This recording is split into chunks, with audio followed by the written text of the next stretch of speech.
কি বাবা স্যার, হঠাৎ করে রাস্তা কেন আটকাইলেন? তোমাদের হেলমেট কোথায়? স্যার, আমরা হলাম যে এলাকার পোলাপান, এই যে সামনে দোকানে যাবো, এখান থেকে এখানে হেলমেট লাগে। তোমার এই চুল, এই যে গলায় কি লাগাইছো? এগুলো তো কুত্তার গলায় লাগা।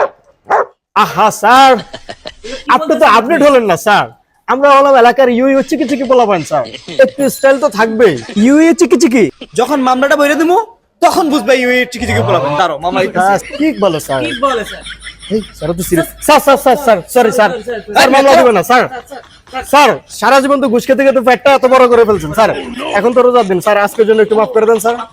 কি কইলি? আমি ঘুষ খাই পেট বড় করছি? ফালতু। স্যার, আপনি আমাকে একটা থাপ্পড় বসাই দিচ্ছেন, পিছনে আমার একটা এলাকার ছোট ভাই বসে আছে, এ তো পুরো এলাকা গিয়ে সরাই দিব যে আপনি আমাকে থাপ্পড় মারছেন। প্লিজ স্যার, ওরা একটা থাপ্পড় মারেন, সমান সমান করে দেন। দিব দেন স্যার, স্যার প্লিজ।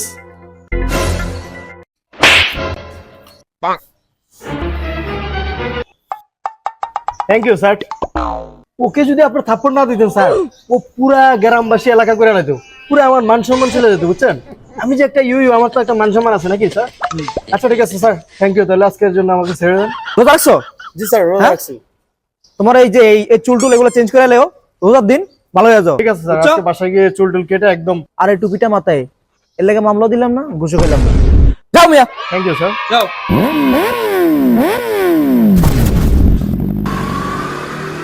বেয়াদব পোলাপান, কামটা করলো কি?